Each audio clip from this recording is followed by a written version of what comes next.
SM किसी channel में मैं आप सभी लोगों का स्वागत करता हूं।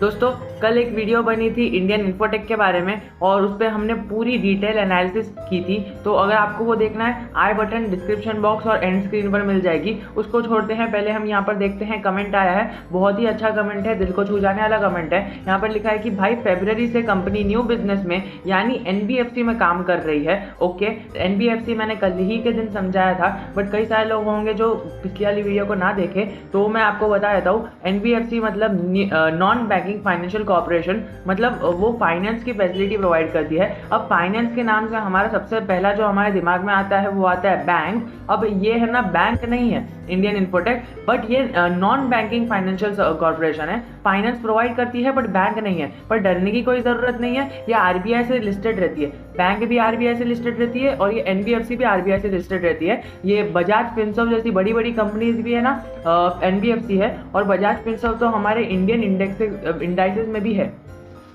देन आगे कमेंट है कि old management already have changed 1 year back. Okay, 1 year back मतलब 1 साल पहले है ना। ओल्ड मैनेजमेंट जो पहले का मैनेजमेंट था 1988 में, if I am not wrong, है कंपनी फॉर्म हुई थी। एंड देन ग्रेजुअली इसका name Indian infotech software limited पड़ गया। एंड देन 1 साल पहले इनका ओल्ड मैनेजमेंट चेंज हो गया। ओके, एंड कंपनी है ना अपने न्यू ब्रांचेस फॉर्म कर रही है, अलग अलग स्टेट्स में कर रही है। और कंपनी के प्लान्स है 2000 करोड़ के जो इन्वेस्टमेंट्स है वो लाना, और 5 से 10 साल में। ठीक है, तो company plans to invest 2000 crore in next 5 to 10 year. अब ये कहाँ पे इन्वेस्ट करनी है ये आपने बताया तो नहीं, बट मुझे ऐसा लग रहा है कि आप कहना चाहते हो कि वो इन्वेस्ट करना चाहती है अपने असेट्स में और अपने कंपनी में, ताकि वो है ना अपने कंपनी को बढ़ा सके।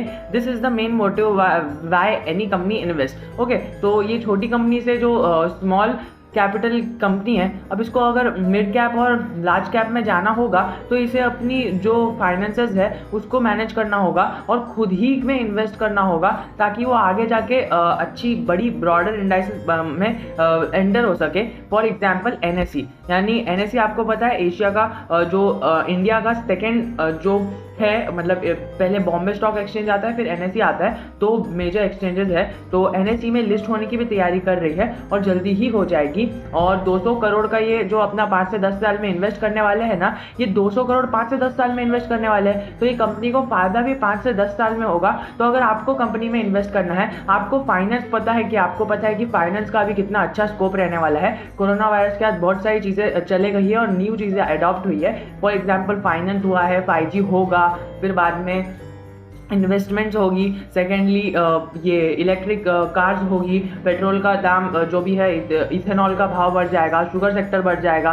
तो ये सारी चीज़ें हमें अपडेटेड रहनी चाहिए। और सेकेंडली अगर हम बात करें ना कि it is not software company now. Okay, तो ये बात से थोड़ा सा मैं डिसएग्री करता हूँ। फिर आगे आता है new management have big plans. मैं आपको बता रहा हूँ कि मैं इसको डिसएग्री क्यों करता हूँ। फिर secondly new website already running and also they will soon launch mobile application. Okay, this is very good analysis that you have made, and ये मुझे चांस मिला कि मैं सबके साथ इसे पहुंचा दूं। I will give a heart in this, क्योंकि मैं ऑब्वियसली हर एक को देता हूं। बट सेकेंडली अगर हम बात करें ना कि मैं इससे क्यों नहीं वो हूँ, तो यहाँ पर एक बार हम रीड कर लेते हैं। 2 मिनट का समय दे देना मुझे, मैं पहले ब्रीफ रीड कर लेता हूँ। Brief about Indian infotech and software. Okay, तो ये फॉर्म हुई थी 1982 में, मई 22। ओके, ये सब हमें जाने की कोई जरूरत नहीं है, बस 1980 के आसपास फॉर्म हुई थी। फिर सब्सिक्वेंटली वो है ना अपना नाम चेंज करके 1998 में, यानी ऑलमोस्ट कुछ 10 से 15 साल के बाद इसने अपना नाम चेंज कर दिया और अभी तक उसका नाम यही है। और कंपनी है ना ये एनबीएफसी है, जो आरबीआई से रजिस्टर्ड है, और जो उसके इक्विटी शेयर्स है ना बीएसई में है और अहमदाबाद स्टॉक एक्सचेंज में है। ये तो सबको पता है। अहमदाबाद स्टॉक एक्सचेंज शायद किसी को नहीं पता होगा, बट जो जिसने भी इन्वेस्ट किया है उसको एटलीस्ट ये नॉलेज तो होनी चाहिए। सेकेंडली जो मैंने आपको बताया था कि मैं आपकी बात से डिसएग्री करता हूँ, वो ये है कि business area of the company ये है ना, the company is engaged in the business of finance and investment and trading on computer technology and it's related activities. Okay, तो ये जो मैंने आपको कहा ये आपको तो समझ में आ गया होगा, बट कई सारे लोग हैं, तो मैं आपको एक सिंप्लीफाइड वे में समझा देता हूँ कि द कंपनी इज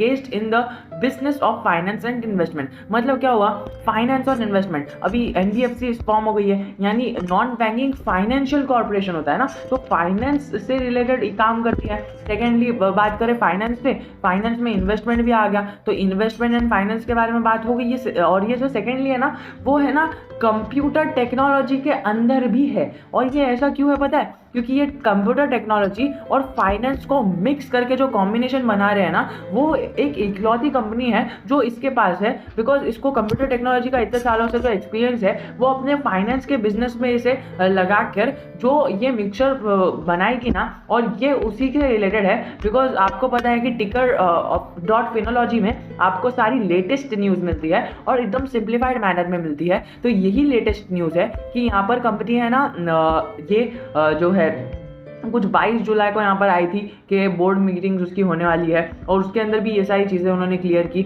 और उनके जो रिलेटेड पार्टी ट्रांजैक्शंस है वो डिस्क्लोज हुए, वो पिछले वीडियोस में हमने डिस्कस किया है। और ये जो भी कॉर्पोरेट एक्शंस होते हैं हम सब यहाँ पर डिस्कस करते हैं, बट वो मुद्दा नहीं है। हमारा मेन मुद्दा ये है कि कंपनी कंप्यूटर एंड टेक्नोलॉजी यानी IT और सॉफ्टवेयर को यहाँ पर जो उसका बिजनेस है, सेक्टर है, यहाँ पर आप देख सकते हो वो BSE में तो लिस्टेड है, लेकिन उन्हें ना अपना देना पड़ता है कि आप कौन से सेक्टर से हो। अब फॉर एग्जांपल रिलायंस है, रिलायंस के अंदर बहुत सारे बिजनेसेस आते हैं, तो उन्होंने अपना एक सेक्टर दे दिया जिसका एक मेजर पार्ट है। बट इनका मेजर पार्ट क्या था, सॉफ्टवेयर एंड IT, जो उसको वो छोड़ने नहीं वाली है। वो अपने फाइनेंस के करियर इस सॉफ्टवेयर को यूज़ करके, सॉफ्टवेयर IT का जो कॉम्बिनेशन है वो यूज़ करके NBFC सेक्टर में एक रेवोल्यूशन लाने वाली है। And that is why this company is in my list, in my videos. तो मैं ऐसी ही कंपनीज आपको बताता हूँ जो फ्यूचर प्रोस्पेक्ट्स है। अगर मैं आपको 100 कंपनीज बता रहा हूँ ना, तो उसमें से 70 to 80% है ना, और जो कंपनीज है वो ज़रूर की ज़रूर आगे जाके आपको मल्टीबैगर बनेगी। मल्टीबैगर नहीं बनेगी तो एटलीस्ट एक लॉन्ग टर्म वेल्थ क्रिएशन तो आपको करके ही देगी। स्मॉल कैप से मिड कैप हो जाएगी, अगर मैं मिड कैप बता रहा हूँ तो मिड कैप से लार्ज कैप हो जाएगी, और अगर मैं माइक्रो कैप बता रहा हूँ तो माइक्रो कैप से एटलीस्ट वो स्मॉल कैप तो हो जाएगी। यही मेरी चीज़ें रहती है कि आपको पता चले। अगर इन्होंने अभी मतलब इन्होंने ये सिस्टम रहता है कि उन्हें स्टार कितना दिया जाए, तो इन्हें ना 2 स्टार मिले हैं। 2 स्टार भी जो इनकी वेबसाइट पर है ना बहुत ही अच्छे हैं, बिकॉज इनका जो वैल्यूएशन है वो एकदम ठीक ठाक है, बट ओनरशिप जो है ना वो उसको 2 स्टार दिए हैं। और बिकॉज है ना यहाँ पर जो स्टॉक में face volatile due to ownership structure, उनका ओनरशिप में ऐसा कुछ नहीं है, बट उनका जो ओनरशिप स्ट्रक्चर है, जैसा कि आपने अभी बताया कि उनका मैनेजमेंट चेंज हो गया है, उसकी वजह से इन्हें 2 स्टार मिले हैं। इनकी एफिशिएंसी अभी तक कुछ नहीं आई है, बिकॉज इनका पूरा बिजनेस मॉडल ही बदल गया है, and that is why they will take more time to be more efficient. इसके लिए उनका 0 स्टार दे दिया है। और फाइनेंशियल्स अभी उसके वीक ही है, बट जो फाइनेंशियल्स में वो ये यहाँ पर कर रहा है ना, उसको इम्प्रूवमेंट कर रहा है। वो इम्प्रूवमेंट जब ये साइट देखेगी तब वो उसको बाकायदा वैसे ही लिस्ट कर देगी। यहाँ पर लिमिटेशंस आप देख सकते हो कि इनकम ग्रोथ कम हुई है, और ROCE कम है, डिविडेंड पे आउट कम है, only because the profit is there, but dividend pay out कम है। लेकिन कई सारी कंपनीज तो डिविडेंड देती ही नहीं है, तो ये हमें है ना अच्छी चीज़ों में लिखना चाहिए। और company is virtually debt free, ठीक है, तो डेट फ्री भी है, और ये सारी पॉजिटिव पॉइंट्स हैं। तो हमें ये सारी चीज़ों को भी नोट करके चलना है। और अपने पीओज में है ना, ये सबसे नीचे तो नहीं है, ये आपको देखना है कि सबसे नीचे तो नहीं है, थोड़ा ऊपर भी है ना। तो ये बड़ी बड़ी कंपनीज से इनका जो है पीयर कॉम्पिटिशन वो भी रहेगा। तो अगर आपको कुछ डाउट है फिर से आप कमेंट सेक्शन में कर देना।